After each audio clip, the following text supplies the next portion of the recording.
नमस्कार, आप देख रहे हैं गंगाजल न्यूज और मैं हूं ताराचंद नागर।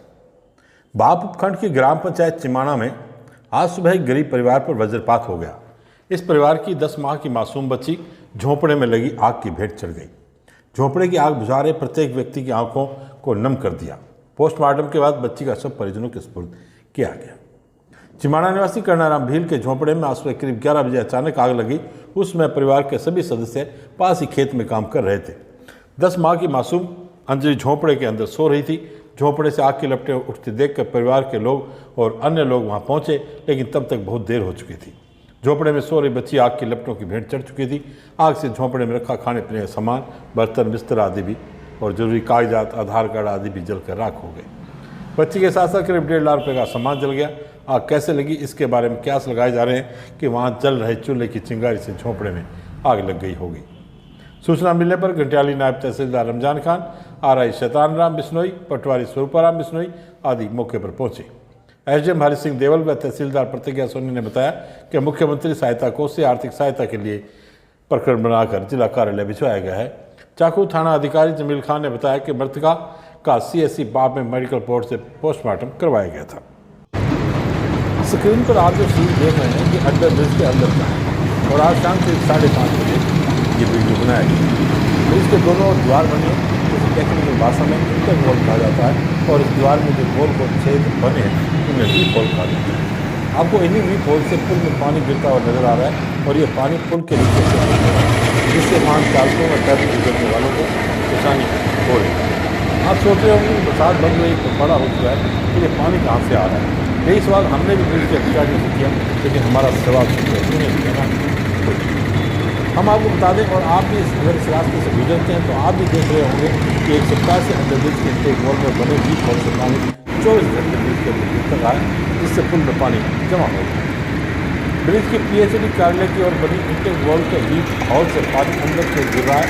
अम्बेडकर सर्कल से PHD ने भूमिगत पेयजल पाइपलाइन यहाँ डाल रखी है, जो रेल लाइनों के नीचे से होकर PHD कार्यालय के आगे से होते हुए बापू नगर दक्षिण की ओर जाती है।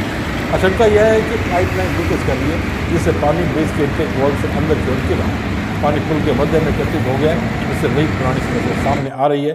ब्रिज कॉर्पोरेशन के पंप अभी तक काम नहीं करने लगे, जिससे पानी निकासी की भी समस्या बरकरार है। हमने PhD action Sanjay Mathur, city JN पवन कुमार और ब्रिज कॉर्पोरेशन के AN जितेंद्र चौहान से इस बारे में जानकारी चाहिए, लेकिन सभी ने अनभिज्ञता जताते हुए सुबह जांच करवाने की बात कही। हैरानगी यह भी है कि अंडर ब्रिज से सभी अधिकारी भी निकलते हैं, लेकिन किसी को इस बात ने स्ट्राइक क्यों नहीं किया कि आखिर पानी आ कहाँ से रहा है। आपको ब्रिज के अंदर रात का नज़ारा भी दिखा देता हूँ। यहाँ पूरे ब्रिज में रात के समय केवल एक लाइट जलती है और पूरा ब्रिज अंधेरे में डूबा रहता है। पुल की छत पर लाइटें लगी हैं, लेकिन जलती नहीं है। ब्रिज कॉर्पोरेशन का कोई कार्यालय यहाँ नहीं है, लेकिन यह समस्या हम बहुत बार दिखा चुके हैं, लेकिन सभी के कान इस समस्या से सुनकर पक चुके हैं। सवाल उठता है कि उपखंड मुख्यालय पर जो अधिकारी बैठते हैं, क्या उनकी जिम्मेदारी नहीं कि समस्या से लोगों को मुक्ति दिलाई जाए।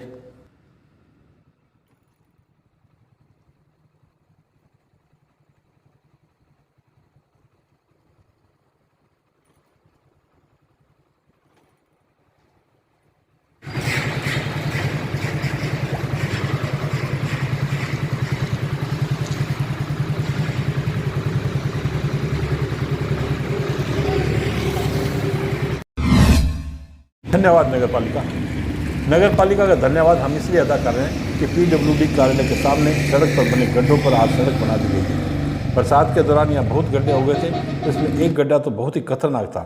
बरसात के दौरान इस गड्ढे की वजह से 2-2 वाहन पलट गए थे। अम्बेडकर सर्किल से लेकर नगर पालिका चौराहे तक बहुत गड्ढे हो गए थे, जिन्हें आज नगर पालिका ने भर दिया और उस पर सड़क भी बना दी, इसलिए धन्यवाद तो बनता ही है। दूसरे दशक द्वारा शुरू किए गए कोरोना टीकाकरण जन जागरूकता अभियान से जुड़े वॉलंटियर्स का 2 दिवसीय प्रशिक्षण आज यहाँ संपन्न हुआ। प्रशिक्षण में बाप, घंटियाली व फलोदी पंचायत समितियों से 30 वॉलंटियर्स शामिल हुए। प्रशिक्षण में 100% कोरोना टीकाकरण की जरूरत, घर घर सर्वे के तरीके व सर्वे के दौरान आम लोगों के साथ संवाद के बिंदुओं पर चर्चा की गई। कोरोना के कारण गाँव में उत्पन्न स्थितियों को याद करते हुए सभी ने माना कि इस बीमारी ने आम जन को झकझोर कर रख दिया है। प्रशिक्षण में उपस्थित सभी लोगों ने माना कि कोरोना काल में लोगों की अकाल मृत्यु हुई है, लोग अभी भी सहमे हुए हैं, इसलिए टीकाकरण के लिए लोग तैयार हो रहे हैं। फिर भी कुछ लोगों में भ्रम व भ्रांतियां हैं, जिन्हें दूर किए जाने की आवश्यकता है। वॉलंटियर्स को संबोधित करते हुए बीसीएमओ डॉक्टर राजेश सुथार ने कहा कि कोरोना टीकाकरण के बारे में लोगों के भ्रम और भ्रांतियों को रोकने में आप जैसे वॉलंटियर्स की भूमिका ज़्यादा महत्वपूर्ण है। परियोजना निदेशक मुरारी लाल थानवी ने कहा कि जागरूकता अभियान के तहत किए जा रहे सर्वेक्षण का मुख्य उद्देश्य टीके से वंचित व जिनका दूसरा टीका लगना शेष है, इन दोनों तरह के लोगों को टीका लगाने के लिए प्रेरित करना है ताकि एक भी व्यक्ति टीकाकरण से छूटे नहीं। डॉक्टर राजेश सुथार ने कहा कि 100% टीकाकरण से ही कोरोना की कहानी खत्म होगी। प्रशिक्षण के दौरान वॉलंटियर्स ने प्रीति, पुखराज, इकबाल, अनदाराम, गुलाब सिंह आदि के नेतृत्व में जागरिया गांव जाकर घर घर सर्वे किया। ग्रामीणों ने इस प्रकार के संरक्षण कार्य की सराहना की तथा दोनों टीके लगाने का विश्वास दिलाया।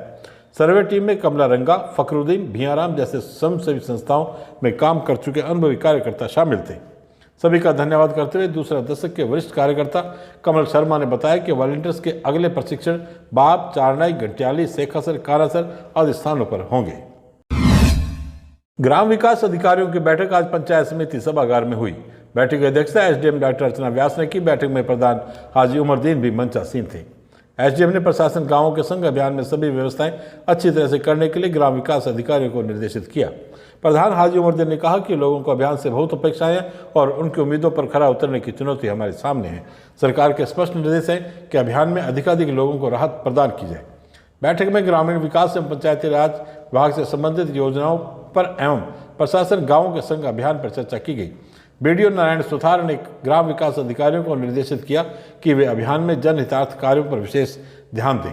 बैठक में कपिल दवे, एएन, महेंद्र जोशी, पन्नालाल माली, मानकलाल पालीवाल व प्रेम रतन दवे सहायक अधिकारी विकास अधिकारी उपस्थित थे। महाराष्ट्र से समीर सेवा संस्थान का रथ आज फुलौदी पंचायत समिति की ग्राम पंचायत ढड्डू पहुंचा और प्रथम वीर चक्र विजेता स्वर्गीय छोक सिंह के परिवार को सम्मानित किया। संस्थान का रथ पूरे देश में भ्रमण कर रहा है और यह संस्थान वीरता पुरस्कार व शहीदों के परिवारों को सम्मान करता है। संस्थान के सदस्यों ने स्वर्गीय छोक सिंह की प्रतिमा पर माल्यार्पण किया और उनके पुत्र कर्ण सिंह से युद्ध में छोक सिंह की बहादुरी के किस्से सुने। ग्रामीणों ने संस्थान के सदस्यों का भी सम्मान किया। रोम टू रीड इंडिया ट्रस्ट के तहत चल रहे बालिका शिक्षा कार्यक्रम के अंतर्गत आज राजकीय उच्च माध्यमिक विद्यालय छीला में कम्युनिटी कैंपिंग प्रोग्राम का आयोजन हुआ। रोम टू रीड कार्यकर्ता सपना द्विवेदी ने बताया कि विद्यालय के अध्यापक आईदान और गणेश ने हरी झंडी दिखाकर मोबाइल वैन को विद्यालय से रवाना किया। मोबाइल वैन ने पूरे छीला गांव में प्रचार प्रसार किया। गांव में कम्युनिटी के लोगों व अभिभावकों से चर्चा कर इस मोबाइल वैन के संदेश का उद्देश्य भी बताया। और यह एक वीडियो हमारे एक दर्शक जसराज भट्टर ने सांवरिस गांव से भेजा है। जसराज भट्टर का कहना है कि गांव में इन दिनों नरमा कपास की चुगाई का काम चल रहा है। बड़ी संख्या में सांवरिस जो पूरे क्षेत्र में जहां जहां नरमा कपास की बुआई की हुई है वहां आपको हरियाणा, पंजाब से आने वाले खेत मजदूर खेतों में नरमा कपास की चुगाई करते हुए नजर आ जाएंगे। पंजाब हरियाणा से करीब 1.5 माह पूर्व इन श्रमिकों का यहाँ आना शुरू हुआ था। यह श्रमिक ट्रेन से फुलौदी पहुँचते हैं और वहाँ से खेत मालिक इनकी दिहाड़ी तय कर खेतों में ले आते हैं। इन श्रमिकों का नरमा कपास की चुगाई में बहुत बड़ा योगदान है। इन दिनों में फुलौदी शहर में आपको मुख्य मार्गों पर यह श्रमिक काफ़ी संख्या में दिखाई देंगे। इनसे मोल भाव करते खेत मालिक भी नजर आ जाएंगे। नरमा कपास की चुगाई भी एक विशेष कार्य है जिसे ये श्रमिक ही कर पाते हैं। आज बस इतना ही समाचार। कल फिर आपसे मुलाकात होगी। तब तक के लिए मुझे दे आज्ञा। धन्यवाद। शुभ रात्रि।